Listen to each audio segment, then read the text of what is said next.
Welcome back to the Old Bull and Young Calf Boston Sports Podcast. And we are on the precipice of so many exciting events in Boston sports. We have the NBA playoffs starting tomorrow. I understand the Celtics are playing on Sunday, but there's a lot of really good games on the slate, and I'm excited to watch some competitive games.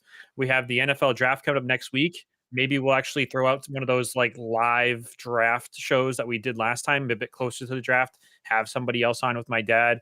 And then the Bruins, maybe the biggest game of like the Bruins Long time. franchise since Game 7 against Florida a few years ago, right? Tomorrow, so huge. The fate is in our hands and the chances to be pretty high on that draft board. It's all up to us. So, Dad, you want to lead us off with the sponsors? Let us know who the best therapist in the Pinellas County area is. Come on. You know who it is, William McCormick, Pinellas Park area. Absolutely. You need a therapist, he's the guy to call. And Moonlight Boba, amazing, yummy boba teas and yummy pho as well. Hit them up in St. Pete, Florida. And then Sip and Savior, my little cousin Abigail up in Grafton, Massachusetts. Amazing, nutritious protein drinks to start your day up there as well. And I want to throw this out every time when we start, people. You guys dictate really where the show goes. We don't want people tuning in and going, oh, they're talking Celtics right now. I'm more of a Bruins guy. If you want to talk Bruins, throw it in the comments. We'll change the subject to the Bruins. And if we change the subject away from the team you want to talk about, throw it in the comment. We'll go back to your team. So we'll bounce back and forth. You know, we let you basically decide where the topic goes. So just keep that in mind. And yeah, here we go, Matt. Start us off. Yeah, pretty much every day on the Old Bull Young Cat Boss Sports Podcast is Free Talk Friday, right? we're just here to talk about sports, and like that's what the city's all about. All these different sports teams, and just like I put it at the end, you decide. Red Sox, Patriots, hit us. So there's one bit of breaking news that just came out about 10 minutes ago from Adam Schefter. This is really good for you Patriots fans, but we got Colorado is going to hold one last private workout on Thursday in Boulder. So they're going to go to Boulder. I'm sorry, that's the Giants, to watch Shadur Sanders one last time as we go into the NFL draft. So that's, first impression from a Patriots fan. That's great news. I don't think they waste their time going to him in Colorado if there's not at least a high level of intrigue. How much credit do you give that, Dad? What are your thoughts on that? I mean, there's something there, right? It's better than there's nothing going on, and it just doesn't look like Sanders is going to go before the Patriots because that would be, a huge deal for us if he did. So, I mean, there's also a lot of gamesmanship, a lot of trickery, and I mean, this you one, they're can't going believe to the freaking anything. place. I mean, they're going there Yeah, in so public. It's a bit different. it's a good sign. Yeah, absolutely. Doesn't, put anything in concrete by any means No. whatsoever. But hey, we'll take it. We'll take any chance we get for. I think Hunter is just a dream by now. That's not happening. But even Carter slipping to the Patriots at 4. Even if the Patriots don't take him, is a big deal because somebody, he is one of the true. They call him blue chip, athletes here. Him and Carter, and if he slips to 4, and everyone knows the Patriots want to trade back. It's out there all over the place.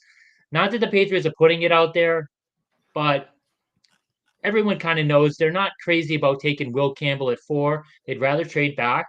So Carter slips to the Patriots, and every other team knows the Patriots are open for business as far as trading back, and they can get basically the first or second best player in this draft because that's what the consensus is. Carter is Yeah. fantastic. Patriots take him. I mean, that's good too, I guess. I'm not crazy about taking a defensive end, 4th overall. But hey, if the guy's the best player in the draft, I mean, who am I? Shame on me. Yeah, I mean, the NFL draft is coming up. This is what day is it next week? Is it Thursday next week? Next Thursday, yeah. Oh, wow. I am so relieved. The So it's amount of almost mock there. drafts I have seen with almost no effort put into Oh, them that people are just vomiting everywhere you go. It's just so tired of it. I feel like the NFL draft is one of the more frustrating times of the entire year for sports fans in general because the amount of rumors and mudslinging. You get all these different false accusations about this guy's work ethic. And I mean, even the Tet thing. Do you remember the Tet thing where he said, like, you never watch his game film and it turned a lot of people off? I Yeah, guess that was like 3 years ago. And it it's like, was. Yeah. that's the stuff that comes up during this time. It's just exhausting. You never know what you're seeing is whether that's relevant, new, what it means. So I'm so burnt out on it. And I think we might have to do another live mock draft that, because I think that was really fun. And now we're a bit closer and, different things have fleshed out. We got the arm length thing 100% down now. So we'll see. Patrick Ryan here, best player available. They have too many holes and needs to be in the position to draft for need. They need talent, no matter the position. Patrick, here's the biggest indication, Patrick, that you are so right. Last year, before the season started, my dad and I on the podcast did a 52-man roster, and for the first time ever, because we'd done it 3 years in a row, we had like 46 guys on the team. We couldn't even keep 52 guys. Usually, we're battling over this, that. No, this team is so void of talent at almost every level that they can't even truly fill out a 52-man roster. Yeah, there wasn't a case where it's like, oh, we got too many cornerbacks, too many good cornerbacks. Who are we going to let go? It was just, we were 10 short of coming to the number, and it was terrible. But Patrick Ryan, I mean, you also said the key word there, bud, and that is holes. Defensive end's not a hole. It's not a hole. Best player available. I just think that goes for teams that are, in the hunt for a Super Bowl. Take the best player available. Upgrade a certain position. When left tackle, that is so crucial in today's NFL, protecting your quarterback's blind side is literally non-existent. The Patriots don't have anybody.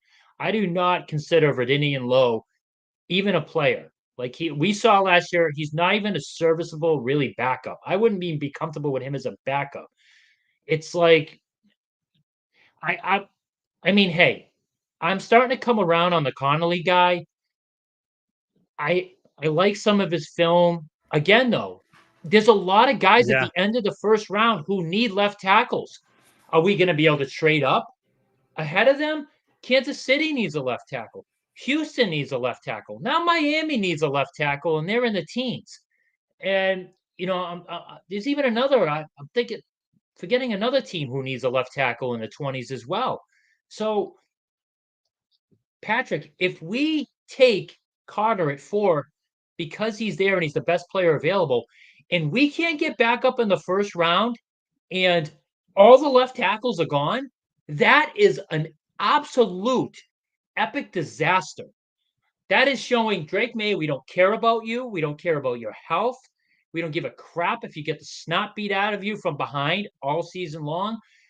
As awesome as it would be to put Abdul Carter with our revamped defense, you better make damn sure you get that left tackle. You're not getting him in the second round at 38. Everybody stop dreaming about that, because Josh Simmons not lasting until 38. Connolly is not lasting until 38. Banks Jr. is definitely not lasting until 38. And obviously Will Campbell's not. After those 4, there's like a significant drop in the next tier. So, I mean, be careful what you wish for there, Patrick. I'm hoping Carter falls to us at 4, because then teams are actually going to want to trade up. Right now, nobody wants to trade up with us. This crap about the Saints. Oh, the Saints now, they need a quarterback. Trade up with them. Why would the Saints trade with us? They could just trade to the 5th pick, give up less, because Jacksonville's probably going to want to trade back. They don't need a quarterback either. They know that the Saints know that we're not taking a quarterback at 4. Why would they trade up to 4? They could trade up to 5 and get the quarterback they want, Shedeur Sanders, if he's not there. I mean, if he's not gone, it's not a buyer's market. I mean, sorry, it's not a seller's market, right? At that number 4 overall pick, and that's why that last game of the season hurt so bad. But I mean, Patrick, listen, you are the sensei or Confucius with football, Patrick. Do you have any NHL or Boston Celtics takes, Patrick, on this team? Because there's a lot of stuff going on right now with those two teams. We have talked so much about the Patriots, and I would love to discuss the Bruins. I mean, real quick, let's go to the Bruins. Today they sent down Callahan, they sent down somebody else, they brought a couple of guys up. Do you feel like those moves are going to benefit losing, Dad, or do you think they're going to hurt losing? I mean, what a major game. And just to be clear, if we lose this game, we are locked in to the fourth best odds for the number one pick, right? Of course, we're super likely to get number 5, yada yada yada. But if we lock in fourth worst, that puts us in a better position. And I really am begging. I mean, this New Jersey Devils team has lost I think 4 in a row. They're going into the playoffs. Do they really want to lose like 5 games in a row going into the playoffs? Are they going to show up? It'll be interesting. What are your thoughts on that Bruins team, Dad? Yeah, so I'd feel better if the two guys that these rookies were replacing were like veterans. They're basically replacing two rookies who are basically they're on the same level. So to me, these two rookies the Bruins should be playing, they should be replacing like Pasternak and Zaka. That's who they should replace, and that's how you lose the last game of the year. Like, but here we go again. I mean, all the kids should be up for this game. This should literally be the Providence Bruins against the New Jersey Devils. But no, we're probably going to screw it up. We're probably going to win this game.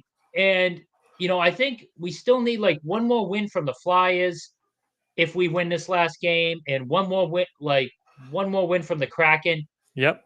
I don't want to rely on them. I want to just get us the fourth pick, the fourth time, I mean, not fourth pick, the fourth lottery spot to get us the best damn odds and keep our fingers damn crossed from there.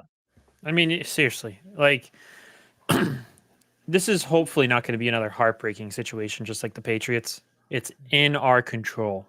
Please do not fumble this. I understand hockey's a different culture, right? Tanking is really not something that you see almost ever.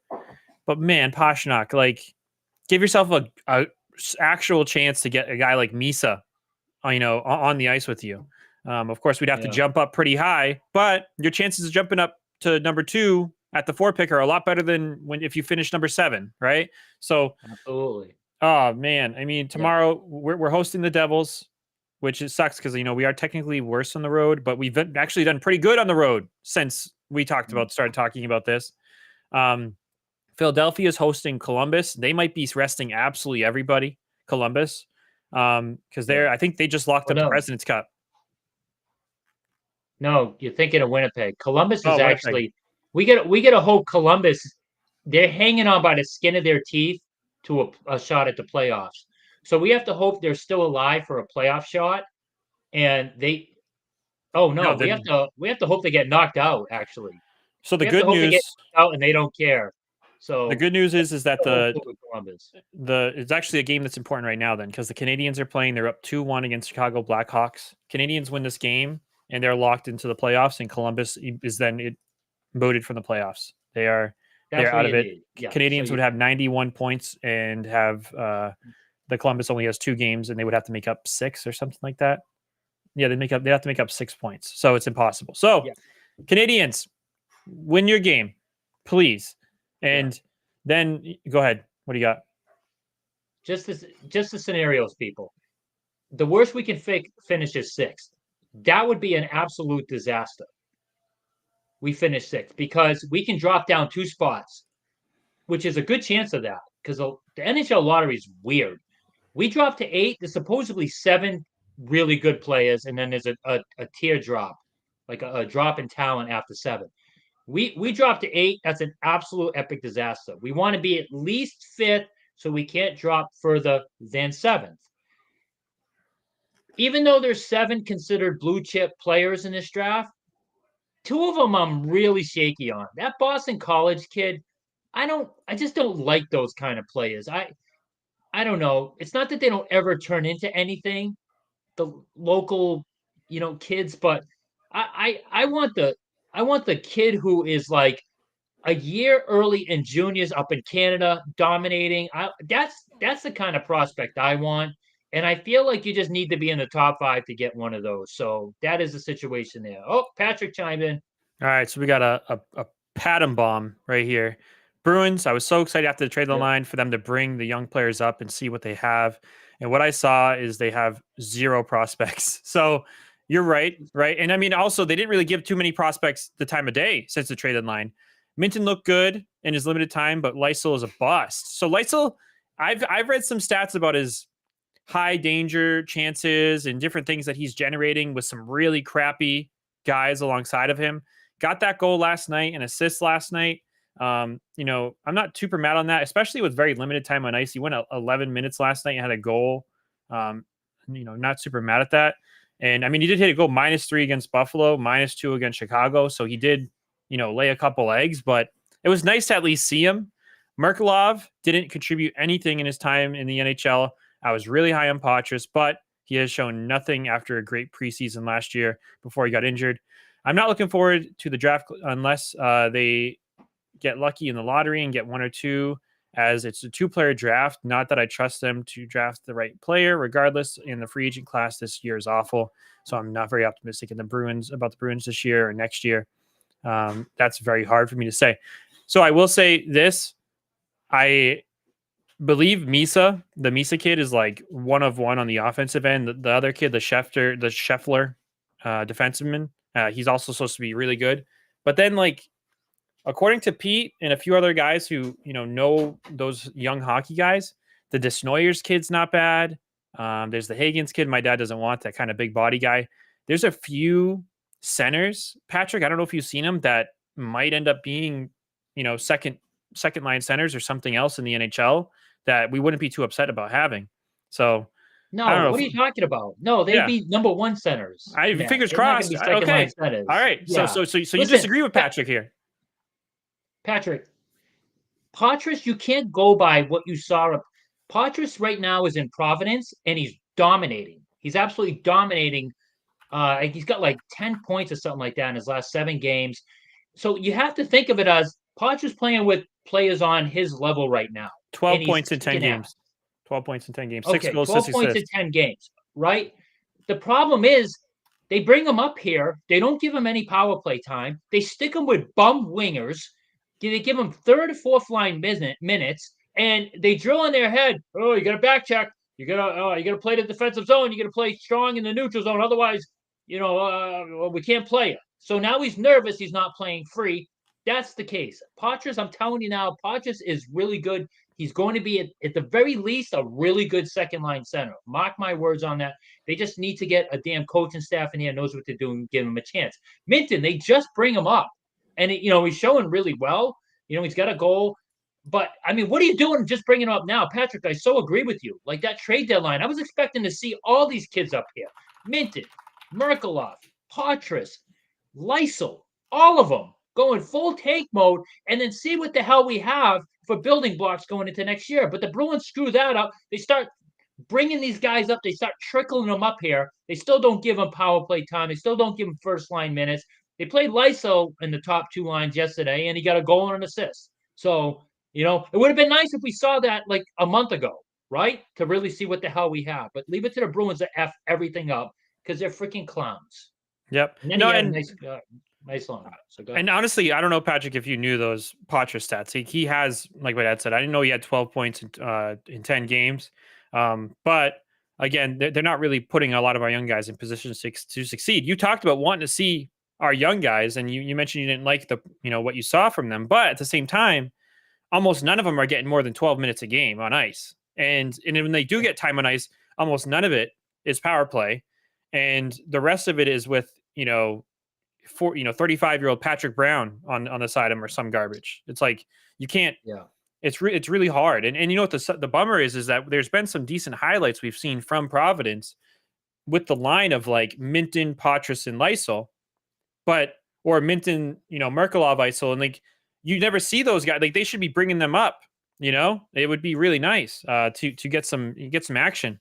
Is the old bull wearing a 49ers hoodie? That's like a throwback red Patriots hoodie. No, you would not catch the old bull in a 49ers. Maybe a Tampa Bay Buccaneers one, but not Not even 49ers. close. That's even worse. I wouldn't even wipe my dingleberries with a 49ers. That's even worse. But Patrick Brown, let's go over his Celtics comment. Patrick Celtics. Ryan, sorry. Patrick Ryan. But you were thinking about the Bruins player, right? And Jeff, by the way, I sent you a Facebook message, Jeff. If you want to check it and respond, let us know if you've been keeping up with the general NBA. Love to, and send you a link. Maybe you could chat about it. But Jaylen Brown playing down the stretch as well as other starters when they have locked into the number 2 seed for the past 2 weeks was a bad move. Would have liked to see the starters get more rest. I know Missoula said Brown will be ready to go, but having to get a knee injection is still worrisome. But I think they have too much talent not to be the favorites. I think that is completely true, Patrick Ryan. I think they played with fire towards the end of the season. You are totally right about that.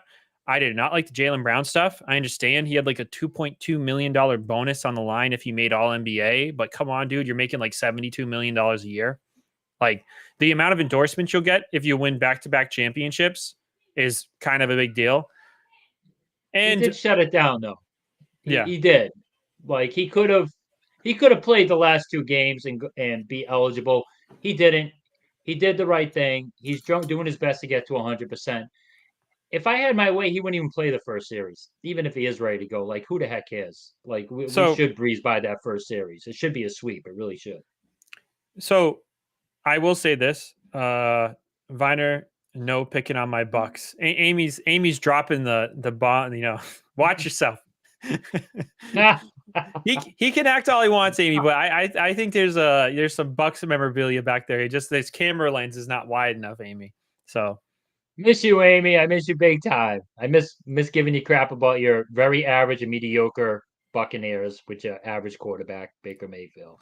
I look forward to passing you with Drake May next year. Sorry, Amy. Still love you, though, Amy. And we're mad you stole Godwin from us, Amy. We did want Godwin. But obviously Godwin thinks like you, Amy, and would literally take millions of dollars less money to not play for the Patriots. So, but before we go back into the Celtics, let's touch on Patrick Ryan's thing here. I don't take a lot of stock in the AHL to be honest. Patriots at the start of his second year was playing on the second line and was non-factor. So many players lighted up in the AHL and their production does not carry over. I do think coaching is a massive issue. Sacco is not the right person, and look at what Montgomery has done with the Blues since he was hired, going into playoffs as the hottest team. So coaching hire is going to be huge, and I will be honest, I don't know the top head coaching candidates. And that's what, we're in the same boat, Patrick. I mean, talk about a Rubik's Cube to give the Tornado, Chris Tornatolo, a shout out. He's been obsessed with the Rubik's Cube on Facebook. The Rubik's Cube of NHL coaching hires. How the frick do they hire these coaches? And it seems like they just recycle the same old, dusty 51-year-old guys. You just what are you doing? Get these guys out of here. And bringing Pandolfo in now. Ugh. Oh my gosh! I mean, you just can't catch a break. And you see the NBA. There's a lot. Sam Cassell. You got these kind of assistant coaches. There's a clear path. NFL. It's clear as day what's going to happen there. NHL. It's all over the place. Yeah, you never know who's coming. My dad and I would love for them to adopt what they do in pretty much every other league. Go to the best team and find their second in command and put them in there. I mean, a young up and coming guy, yeah. Why does that not work for the for the NHL? I don't know. And you're totally right about the Blues. Are the Blues locked into? Oh, so the Blues have lost 3 games in a row. They are currently in the playoffs if they win the next game. But if they lose, I don't know how that'll work out. But they were super hot. They're 7-2-1 in their last 10. And man, would it be a freaking kick in the balls to get another Bruins coach to leave us and then immediately win the championship. Patrick, man, you got a little Peter Padger on you. You're tough. You are tough. You're a little solid. Man, Patriots is 20 years old. 20 years old. And even though I agree with you, the AHL, I don't put much stock in it either, but the AHL does have this. The top prospects in the NHL playing against kind of has-beens, right? Guys who are journeymen, bounce back and forth from the NHL and the minors and all that stuff. But, they're not NHL level, but they're, for the most part, legit adults. They're legit hockey players. So I don't put a lot of stock in it either, but there is some competition. He is playing against grown men in the AHL and the best prospects, who are close to the NHL. And he's only 20 years old, Patrick. Don't give up on that kid. I'm telling you, you'll see. Yeah. And you can't, it's like if he was down there not doing anything, I feel like there's even more reason to hold it against him. But the fact that he's scoring more than a point a game Yeah, in he's the last lighting 10, them up.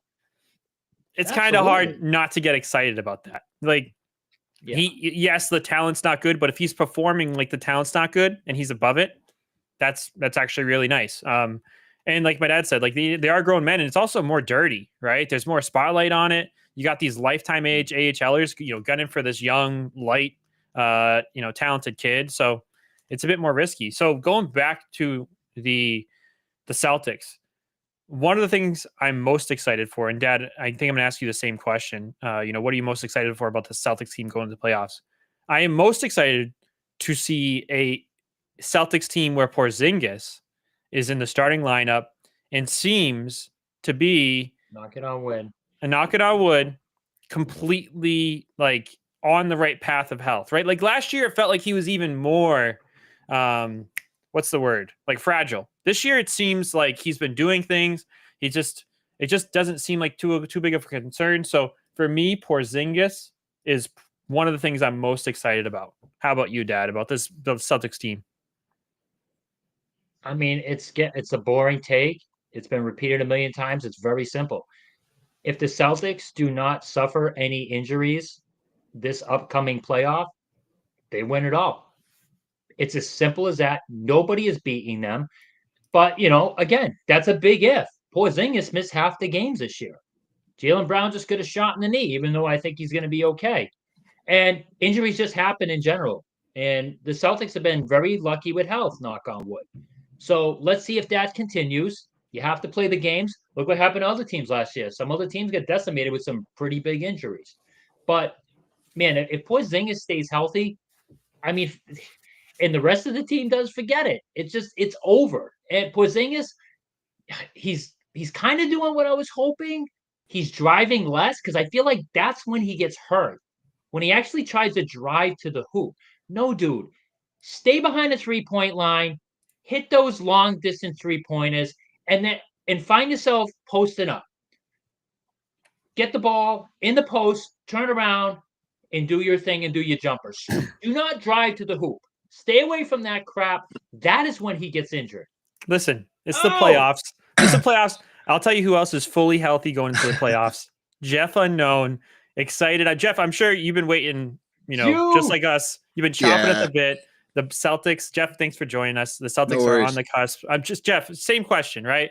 Mm-hmm. New year, slightly different team. They did, Brad Stevens did a good job keeping it together. Is there anything about this team that you're most excited to see? Any player, anything, any development that you're most excited to see this year going into the playoffs?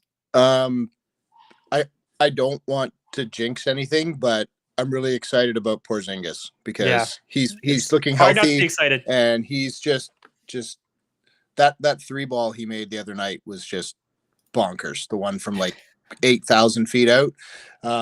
So him being healthy, I think that's what really excites me because I felt badly that he was out for a large portion of the playoffs last year. So. I think you're right. I think that's going to really put a fire under him. I know he did show up and he pretty much single-handedly won.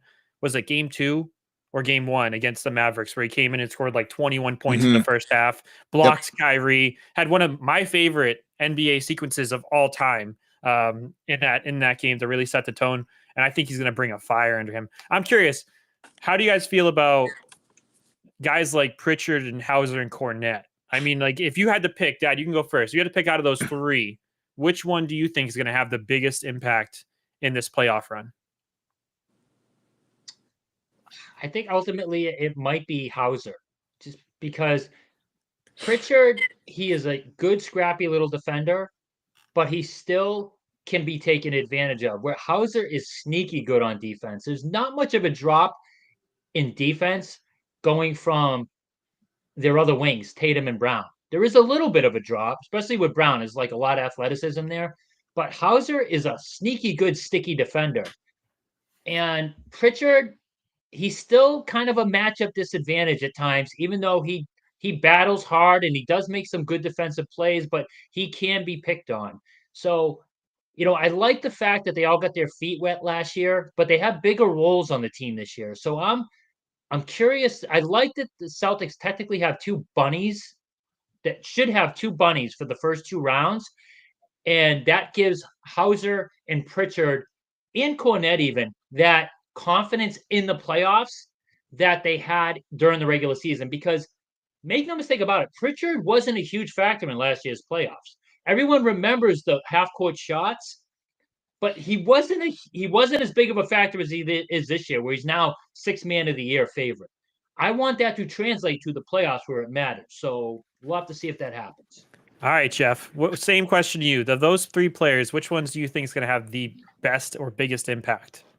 So I agree largely with everything Old Bull said, except I think it's going to be Pritchard that's going to have the biggest impact, just because I think the experience last year, I agree that getting his feet wet absolutely helped. And I think he's a guy that absolutely compensates for his size with effort. So, Old Bull's right. And I think Hauser is going to be great as well. I don't know. I have this good feeling about Pritchard, and he never seems to give up. Of all the people on the team, I'm going back to the start of the season when they were trying to break that 3-point record, and he was giving it everything he's got. And I know it wasn't really important in regards to championships, but man, that guy doesn't give up. There's nothing that seems to phase him. So if anything, I'm thinking that grit that he brings every game, and hopefully his size won't be too big of a disadvantage, because, Old Bull's right. He can get bullied when he's out there.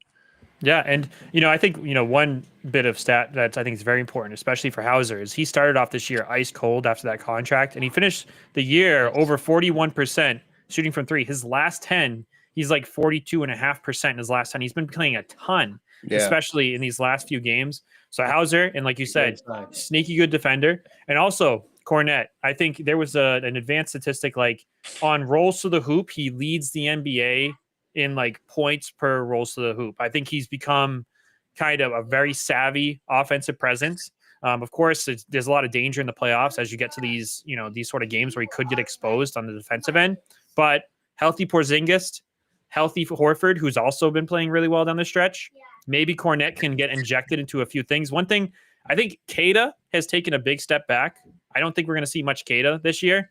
And then also Tillman. Tillman was a major surprise. I think we all expected him to kind of take a turn this year, but he's really kind of fell flat. And then Torrey Craig. Any thoughts on Torrey Craig? I know he really hasn't showed us too much. He had like a good start. He didn't miss a three for a few games, so like 5 for 5. Is Torrey Craig just the end of the bench guy? I know we shouldn't expect much out of him out of the buyout market. What do you think, Ted? No, he's not going to see much time. He's not going to be a regular rotational player. He's going to be used when we're kind of getting up big and it's getting close to, the end of the game, or if we happen to somehow be down big, he's going to be a minutes eater. I don't see him being a regular rotating member of the team. But remember, everyone wants to point to the Porzingis Brown, the cookies and cream. Tatum and Cornette have formed their own amazing pick and roll 2-man duo. Those two have been absolutely awesome and unstoppable down on the post. So, there's so many good things going into the playoffs, but it's going to be a four-man bench for the most part. It's going to be Horford, Cornette, Hauser, and Pritchard. Yep. So, all right. The other thing that what was I going to say? First series. I'll just jump into this. I'll circle back to what I was thinking. We have the play-in game, and Jeff, I'm going to put you on the spot, right? So it's the Magic and the Hawks. Both teams have given us quite a lot of fits this year. Mm-hmm. Which team do you want to see in the first round? I mean, you have like the two opposites, right? You have this defensive team in the Mavericks. You have the offensive team in the Hawks, but they have that defensive player of the year candidate, Dyson Daniels, who would be guarding Jaylen Brown on most possessions. So where are you landing there, Jeff? I think I would rather play the Hawks. I'm not a huge Mavericks fan. I'll be honest with you. Yeah, the Magic. Not big on the Magic at all. Oh, I'm sorry. I'm sorry. You said Magic. I think you said Mavericks. Oh, No. If it's Orlando and the Hawks, I'd rather play the Hawks because I think Orlando would give us a harder time. yeah, and Orlando, they had those two wings in Wagner and Banchero. The Hawks, I mean, Trae Young is like almost a benefit to us. I know he hit some crazy shots, but he's so much a defensive liability that it's almost better when he plays. And I don't know if you both recall, but this year we played the Hawks once and we destroyed them, absolutely obliterated them. And then we played them again, and Trae Young was out, and they beat us. It's like, okay, Yeah. it's it's tough. And since those games, they have lost their, in my opinion, their best player. They had a kid named Jalen Johnson who is doing amazing. The Okonkwo kid has kind of stepped in and been a big part of their team. He wasn't really too much an offensive player, but now he's being a bit of that. But I think the Hawks are the easier team. The Magic are the bit more scrappy team. Mm-hmm. Where are you, Dad? So Jeff said he'd want to face the Hawks. Where are you at? Yeah. I heard what you guys were saying. I had to go get the cord for my computer show. I would much rather face the Hawks. Not that Orlando could give us a series or anything like that. It's more of the physicality. Orlando would be a much more physical series. They don't have one of the Wagner brothers, the annoying one who basically tries to injure everybody on our team and plays like amazing, like his best game every time he plays the Celtics and plays like crap everywhere else. They don't have Suggs. Suggs is out for the year. So we're still going to beat Orlando. I just think we have a much easier time with the Hawks. It's not going to be a physical series. It'll be a sweep. Trae Young is just an absolute. You think Luka Doncic is bad on defense? Give Trae Young a little stare on the defensive end. How bad that dude is. And then they traded one of their best defensive players to Cleveland. Was it Hunter, the Hunter kid? So I cannot believe they did that, by the way. That was absolutely shocking. But go ahead. So Sorry. give me absolutely. I mean, you give me my choice. Give me Atlanta any day of the week over Orlando. But both series should be a sweep. It really should. As we saw in the end, even last year, even when the Celtics were dominant, all it does take is one team to just shoot lights out right out of their butt one game, and there's not much you can do about it. They had that one game against Miami, where the only game that they lost where Porzingis played. To me, if Porzingis was healthy last year, that's the only game in the entire playoffs they lose. They go 16-1. The other two games where they lost, if they have Porzingis, I just don't think they're losing. Even the blowout in Dallas, I just think they kind of laid down and winning in Boston, but they just I don't think either one's a factor. Just get out of both series healthy, knock on wood, and take on New York or Detroit. Detroit can beat absolutely New York. I would take Detroit. They're just tougher. They're just a tougher team. New York has more talent, but they're not anywhere near as tough, especially defensively. Detroit can defend, and they're hackers. They foul, so we'll see if they get a tight whistle in the playoffs, but we'll see. One second. So we got this question. A big criticism with this team is going back to even last year, and some of the bad losses is they got a big lead and keep shooting threes and go cold. And instead of trying to get easy buckets or get to the foul line and allow the team to get back into it, and they lose. If they get out to a big lead, do you want them to keep shooting or change the game plan? So let's say they get out to a big lead with the 3-ball, Dad, right? I mean, at what threshold do you say, okay, now it's time to attack the paint? Or do you just keep chucking threes? I mean, if you're Missoula, when do you kind of pull the ripcord and say, time to get to the paint? Or do you never do that?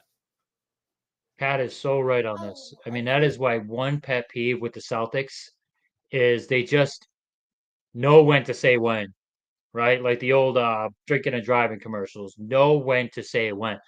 You get a nice, juicy lead, start taking the ball to the hoop, especially because your lead is probably going to be because of 3-point shooting. So their defense is probably going to be overcompensating to keep stopping the threes, and that's going to lead to opportunities of driving to the hoop, short and mid-range jumpers, alley-oops. That's the way you want to go. And because you just, what was I going to say? No, I mean, like I get what you're saying, right? Their defense is going to shift, right? I mean, and really, it's up to Missoula. It's about the evolution of Missoula. So is Missoula going to make the right call at the right time and pull the right strings? Jeff, I mean, do you still see this as a problem, Jeff? Do you attribute it to maybe later in the season and they're kind of mailing in some of these games? Is this something you've thought about at all, Jeff? Is them kind of chucking threes? I think they've gotten better at it, and I think it's hard for us to look at the team in its current state in these last few games and say, yes, they always do this, because they're kind of like rolling the balls out there and just competing right now and just trying to get to the playoffs. So I don't know if this is still as big of a problem as my dad's making it sound. I think the three ball is a very important part of this team's identity, but I do agree that sometimes it's good to get back to basics, right? If every team is expecting you to play a certain way, change it up, take advantage of the defense shifting. And I think, correct me if I'm wrong, because it was almost a year ago now, but that one game that we lost to the Mavericks last year in the finals, isn't that what happened? The three ball just went cold and we didn't adjust and they blew us out of the water. Is that, I honestly can't remember how that played out, but I remember being frustrated that everything that they seemed to try, it wasn't working. Yeah, I mean, I think it directly translates to effort. And I think I remember what you're talking about. And that was definitely one of those games where they were up 3-0. Mm-hmm. They went out there.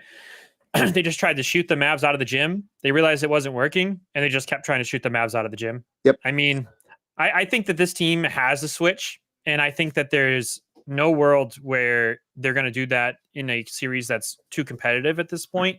I think that players like Brown and Tatum have evolved so much as their playmaking abilities that this team is such a 3-level threat right now. And Porzingis wasn't here last year, right? And I feel like he is kind of one of those momentum breakers, right? And it's going to be interesting to see what he brings into this team, right? Is he going to shoot 5-6 threes a game, or is he going to get to the elbow and shoot jumpers over Trae Young, on switches? Like that's the kind of offense we I think we all want to see, is those high percentage shots and in those mismatches. So we'll see. And you know what? Jason Tatum is so good in the paint. Like, just this year's been crazy. You're right. Some of the stuff that he pulls off, it's like defying gravity and still managing to sink the bucket. I don't know how he pulls it off. No, he's 100% done much better in the paint this year. What's up, Dad? Before I got booted, what was the last thing you heard me say? I think you had frozen up. You said you forgot what you were going to say about them getting cold. One thing I don't want to see is I do not want to see us passing up layups for wide open 3-pointers. Oh, please no! Do not do that. That drives me insane. Like, especially Patrick, when we have a damn lead, start focusing on easier baskets when we have a lead. I'm with Patrick there, but man, stop doing that. Even when we don't have a lead, even when it's a close game, even when we're behind. I don't care if the guy's wide open for a 3-pointer in the corner. You have a layup, take the damn 2 points. That makes no sense to me. Okay. The only time you pass that shot up is if you're down 3 and you need a 3-pointer and there's 5 seconds left in the game. That's the only time you pass that shot up. Otherwise, take the damn 2 points. That infuriates me. You know what the frustrating part is like Horford's one of the biggest offenders of that. It's like, Horford, you're the vet. Like, you should know how important that 2-point. Like, especially too lately. Stop kicking that out. Just take the layup. And it's one of the most frustrating things they do. And they did do it in the playoffs last year. And you got to hope that they stop that. So they've done it this year in the regular season. Oh, so you started talking about the second round, Dad, which of course we can get to. But before we get to that, the playing games, right? You have the Magic in Atlanta, and then you have the Heat and the Bulls, right? I mean, out of those teams, which team do you want to send at the Cavaliers? Which team do you think gives the Cavaliers the best series out of the Bulls, Heat, Magic, and Atlanta? Bulls, Heat, Magic, in Atlanta. So are we picking of those four? Those four. One of those four is Jets? going to end up playing the Cavaliers. Of course, the best. Yeah. Whoever wins the first game faces us, right? So if Atlanta guess wins the or Heat- Magic wins, we get those. You'd want to send the I'm gonna Heat say their the way. Heat. I guess this. I don't know. Adebayo, Hero. Do they give Cleveland at least win one game? I mean, Cleveland. I'm expecting them to sweep their series too. To me, a victory is Cleveland like losing one game in the first round. That's a victory to me. So to me, it's about what team could steal one game against Cleveland because they're like the Celtics as far as they're gonna roll anybody they play in the first round. So Yeah, Jeff. What about you? And any thoughts there, Jeff? Do you want Yep. me to give you some stats before then, or you Nope. got some No, I've thoughts? already got my pick. I am going to go with maybe an unpopular decision, but I'm going to say Chicago. They've surprised me a couple times this year. The way they've played. I'm trying to remember if it was against the Raptors. Didn't they beat the Celtics at one point this year? I could have sworn there was. They did beat the Celtics. One Yeah. point. So I Absolutely. think the Bulls. They're not going to obviously beat the Cavs, but I think of those four, that would be the one that I would want to go and give them the hardest time. Yep. I mean, the Bulls have been playing a pretty weird roster recently, right? I mean, but they did get Giddy. Giddy has had some monstrous games for them from Thunder.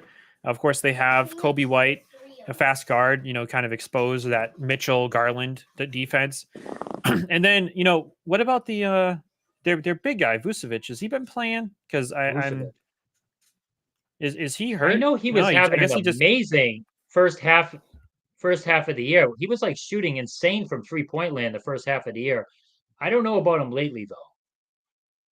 Yeah, I mean, for me, I would like to send the Magic at those guys. I feel like the Magic are kind of a good matchup. They have, the Banchero, they have the Wagner kid. I think, they have Isaac, a great defender, a couple, decent bigs in the Carter Jr. kid, Bataze. That's a good So point. Yeah. also, there's some bad blood there. I mean, didn't they go to 7 games with Cleveland last year? They almost took Cleveland out, right? Am I misremembering that? I They don't did go know. 7 games. I just checked. Yeah, they went to 7 games with Cleveland. They again, That's my dad pretty was right. impressive. Yeah. Super physical series. Both game 1 and game 2. It was a 97-83, 96-86. I mean, those are like 2000s scores, right? You don't see those I scores know. very much anymore in the NBA. But again, very chippy games. So I'd like to send a Magic their way. Round 2. See, Magic will also have a bit of a scouting report on him. Banchero lit him up. I don't know how much he averaged that series, but he had almost a couple 40-point games. So we'll see there. Now Now, you changed if my mind. You I changed changed my your mind, mind. I'm there we go. I'm off Miami. I want Orlando to go. Yeah. Yeah. All right. So what are we? We're 48 minutes in. I know it's bad juju, but the second round, the old Bull's given his sneak peek. He does not want the Pistons. The Pistons are playing super hot right now. So Jeff, just so you know, this is coming to you. I'm just putting on the tee for you, Jeff, so I don't bombard you real quick. You got the Knicks, who should be our farm team because we absolutely own them. It's not even close this year. Of course, they gave us a somewhat good game in their house a couple weeks ago, but really, I mean, I don't know how much we were trying that game. And then you have the Pistons, right? They have been kind of one of those up and coming games. You got to give the old Bull some credit. He did call it the Pistons as one of the teams to watch this year. Cade Cunningham's a bit of a killer. He has that triple double potential as well. Great playmaking. So I did kind of give my biased opinion here, Jeff. But which team do you want to see come out of that Knicks Pistons series and face the Celtics? I mean, what do you got? That's so tough.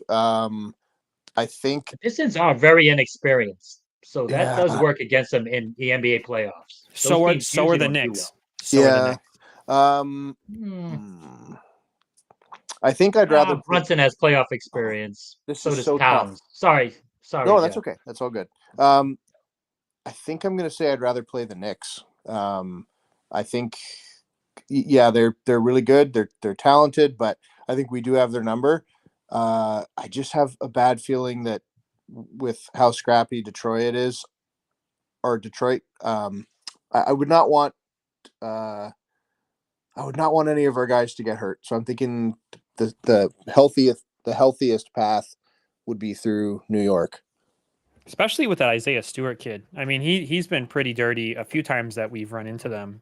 And I'll tell you this: the Pistons split the season series with us. Oh, and actually, no, we won 3-1, and then they've actually won the season series with the Knicks 3-1.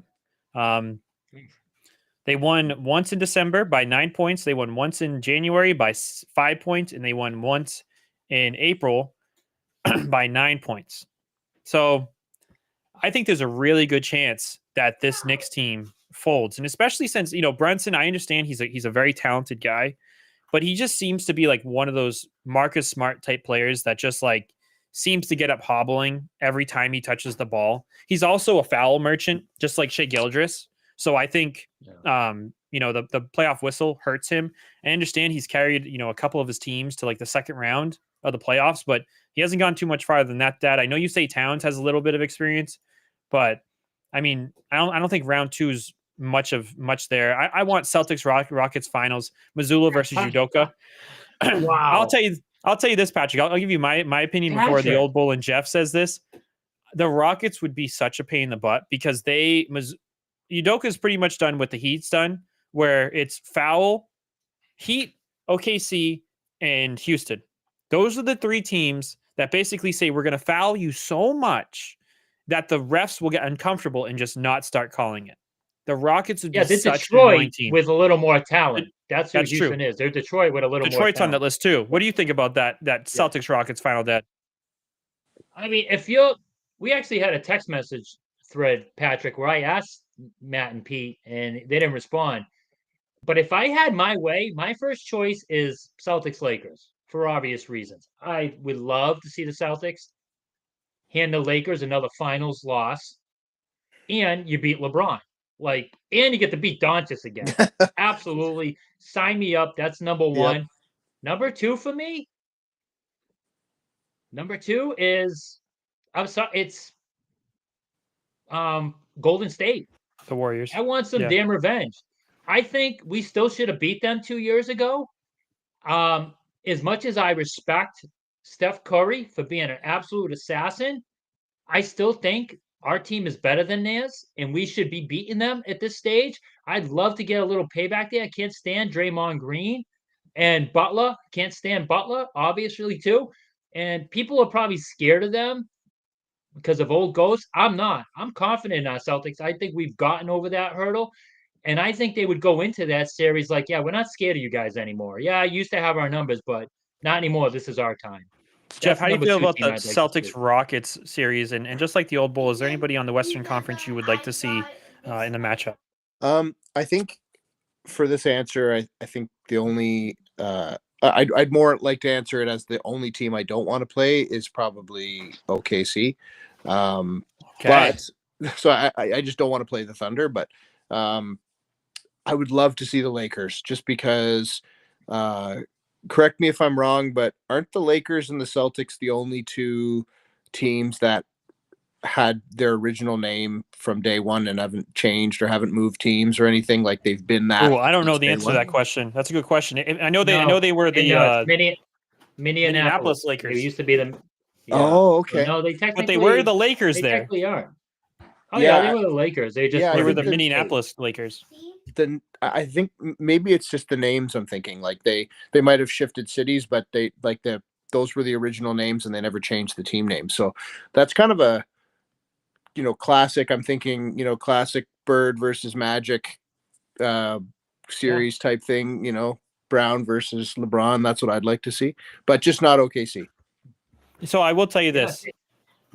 The league wants Celtics Lakers so bad. I mean, you talk about the rating struggles they've been having. No more. Just gone. Metropolitan Lakers. Yep. Was that what they were called once? Metropolitan Lakers? Yeah. Minneapolis Lakers. Yeah. So Patrick, I'll tell you this.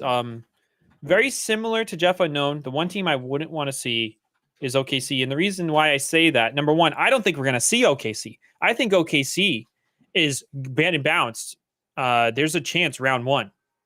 If OKC ends up playing the Warriors, I think there's a very good chance that team is sent home round one. I think the OKC is just loaded with chokers. I don't think they're going to make it far at all. This is probably the most controversial opinion I've had on this podcast, but it's the thing I believe the most in my heart. OKC is the 76ers of the Western Conference. Wow. I don't think Oh, Wow. I don't think they've only that group has only won one playoff series, and they lost in 6 games to the same Mavericks team your Celtics beat in 5, right? Not just beat in 5, but destroyed in 5. They lost in 6 games to a Mavericks team.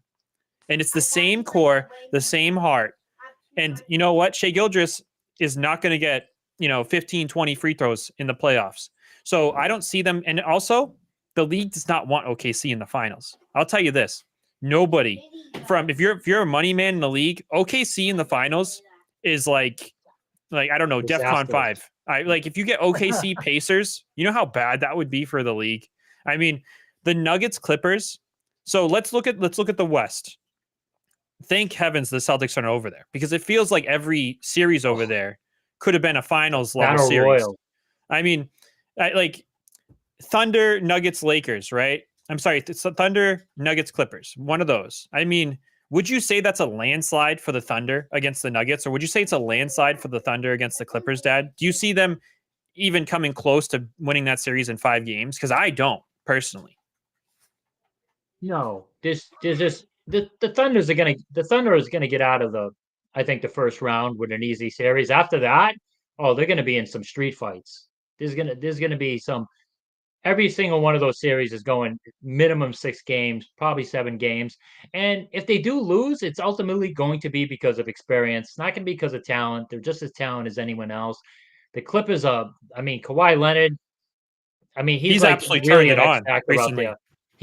He's a huge X factor out there. If he's the old Kawhi Leonard and rested after all these years of basically sitting out, and he doesn't get injured, that dude is a force. And he let me tell you, good luck knocking him out of the playoffs, because that dude's a winner.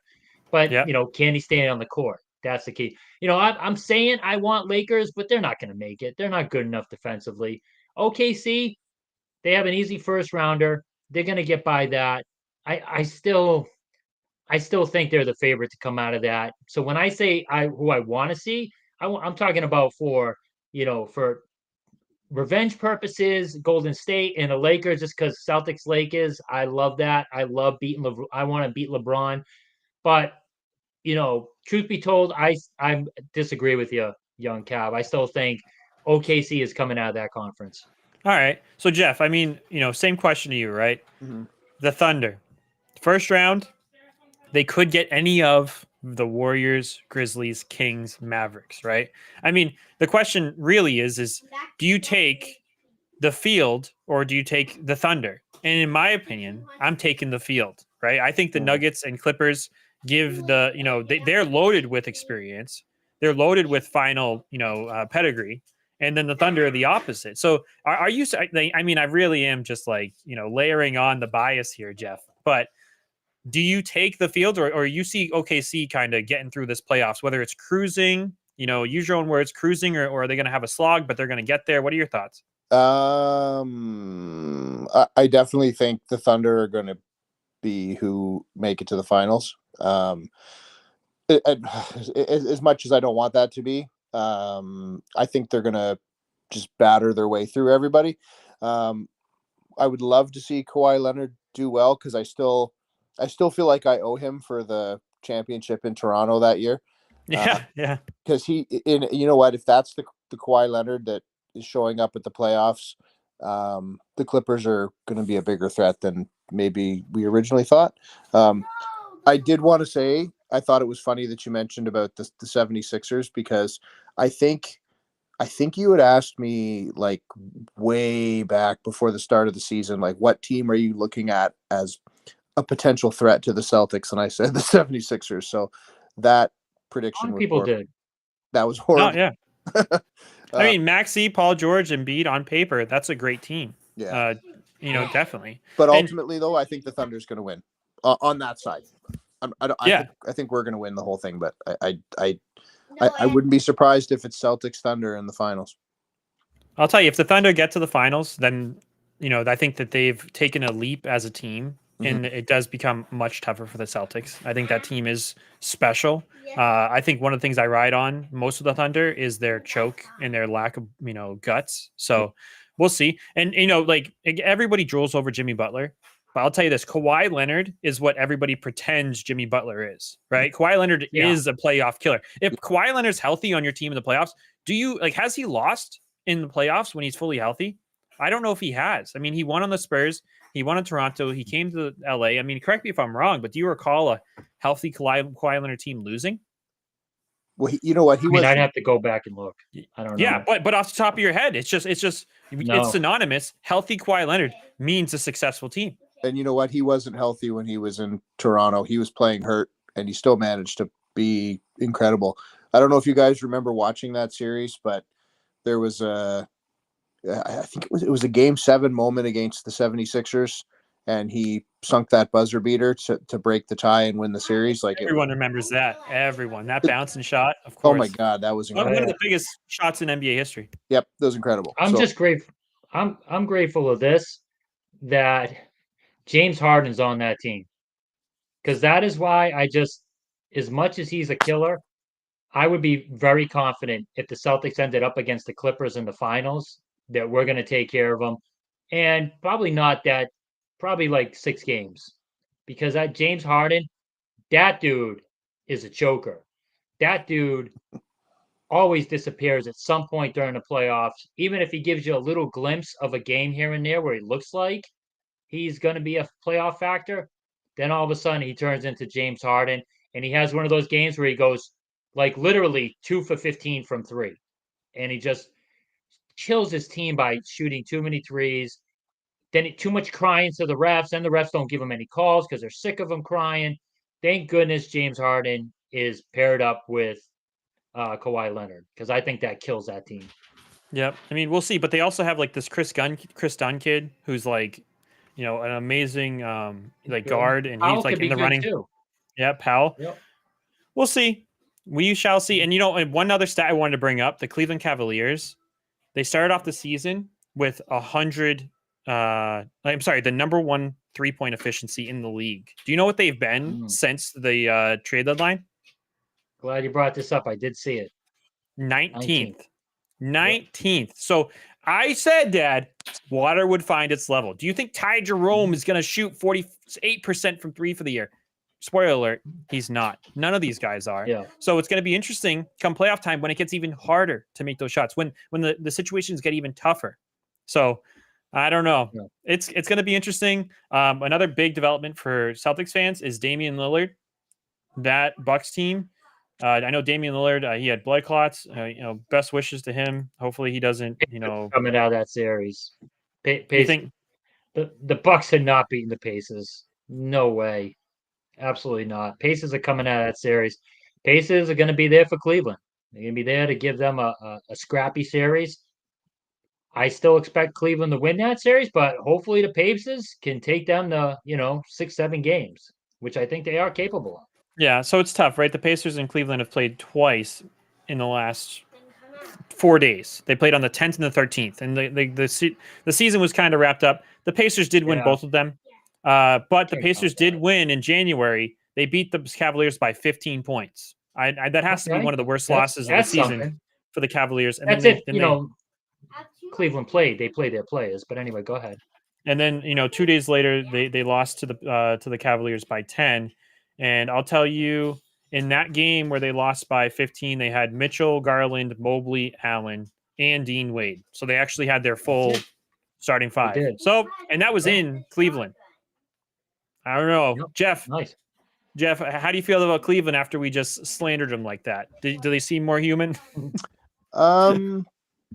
They've been frustrating me all year, so I'm not going to underestimate them, but I also don't think they're unbeatable. So yes, definitely more human. Yes. I cannot wait. I'm so excited for playoffs. We're still beating them as long as we're healthy, knock on wood. Absolutely. They're formidable. They're a formidable opponent. No, that's not happening. That's Celtics a complete lie. my son is coming up with these crazy takes like OKC's getting bounced in the Listen. first round. They suck, and Celtics If I'm right, sweeping. The Celtics are not sweeping them. They're not sweeping them. Could All they right. beat them in 5? I guess they could. But I think the Celtics probably beating them in 6 because the Celtics are going to be at home for Game 6, and that's probably where they're going to take care of. So I'll say this: hot takes. I'll reiterate my hot takes so that you two can think of your hottest takes of this playoffs. My hot take is that if Golden State gets to Thunder, right? So if they lose their first game, they win the second game, and they play the Thunder, Golden State sends the Thunder home. That's my hot take. If Golden State does not play the Thunder, then the Thunder are going home round 2 to either the Nuggets or the Clippers. That's one of my hot takes. The other hot take I have is that the Celtics get lucky enough to play the Cleveland Cavaliers. That season is over in 5 games. 5 or 4 games. When it starts, I'm going to say 4 games. I'll switch it to 5 if they lose 1, but when it starts, I'll say 4. Oh, so how nice of you. Do either of you have a hot take after I just gave you a second about this playoffs? Something that you haven't heard somebody else say, or maybe you've heard somebody else and you agree with it, but not too many people are saying it. Do either of you have one right now? I'm gonna say Put us on the spot, Matt. Holy crap. I gave you like 20 seconds. I gave you like 20, 30 seconds. Jeff's ready. Jeff's prepared. I'm gonna say New York beats Detroit. Oh, that is a hot take, but I think that's a hot take for us. Do you think do you think the general consensus around the NBA? I don't. I'd have to put my ear to the ground a little bit more. I don't know how people think that series is going to flesh out. I guess I could check the over under for the betting. Let me check that. I also think that Chicago's going to do well in the play-in. That's okay. Chicago's going to do well in the play-in, and let's see. Pistons, the odds. Dad, do you have your okay? So it looks like the Pistons are plus 340. So minus 450 for the Knicks to win that series. So I think it's kind of a general consensus, Jeff, that the Knicks are probably going to win that series. At least that's what what's it called? Vegas thinks. So not too hot of a take. No, Jeff, not a hot take. that might spoil milk if it's around milk long enough. But it does not melt the milk carton like my takes. But it's okay. It's okay. Dad, what do you got? I don't know. I think I know I'm kind of copping out here, but I want to say like the Lakers are going to get bounced earlier than everyone thinks, but I don't know. I don't think the Timberwolves have what it takes to beat. I don't think they have the offensive firepower to beat the Lakers. And then Houston, they face Houston. I think Houston's very inexperienced. They're super high energy, super defensive, but again, not a lot of offensive talent there. Oh God. I'll tell you. I guess my hot take could be the Pacers can beat Cavaliers. Okay, but the Pacers the Pacers beat the Cavaliers. All right, I guess that's okay. That was basically like the second snowstorm I had to deal with in April. That's how cold that take was, but that's totally fine. Listen, not everybody's as cutting edge as the young calf with his takes, and I'm super excited. I'm gonna try and watch a lot of playoff basketball this year if time allows, but. Bring it on. Next time we talk, Jeff, I think we are going to do a pregame and a postgame on Sunday, so we'll see what the timing is for all that. Cool. It is Easter, so we'll actually have to see, Dad, how that's going to flesh out scheduling wise for me. But maybe Jeff, we'll get you on. I'll do it. Yeah. And then of course we're going to be in Disney again, Jeff. Ooh. So the old bull and young calf are taking their talents to Disney during May 9th to May 20th. Is that a tradition now for you guys? I mean, how many years do you have to go for it to be a tradition? Because now we're on just 2. Yeah, this is 3rd year in a row. So definitely a tradition for sure. During playoff time too. My wife was like, "This Celtics win. You guys are gonna have to go to. We're gonna just miss that series, Matt. if the Celtics, likely play Orlando, I'm just gonna miss that series. Oh yeah, really? I get what you're saying. Yeah, because it'll be close Yeah. enough for like to buy tickets. Yeah. No. Yeah. No. All right. Well, I hope everybody has a good night. Any other takes? Anything you guys want to say? Thanks for joining us, Jeff. Oh, Appreciate thanks it for like having me, guys. always. Yeah, I Yeah. love talking to you. So it's an honor to be included. Jeff, your shirt is it's working on it. My wife is her time's just incredibly valuable right now. She's Oh, it's all packing. good. It's all good. She's packing for Disney, but it's on the docket. Yep, no rush. No rush. I really appreciate you guys doing that for me. All right. So hope everybody has a good week.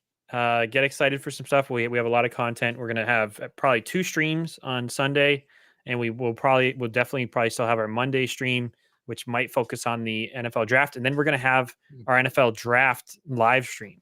So hopefully the Celtics, I don't know what the schedule is. Hopefully they don't play during the NFL draft because we are gonna have a show during that. So bye everybody. I'm gonna Take care, count to 5. everyone. Take care. Thank you, everyone.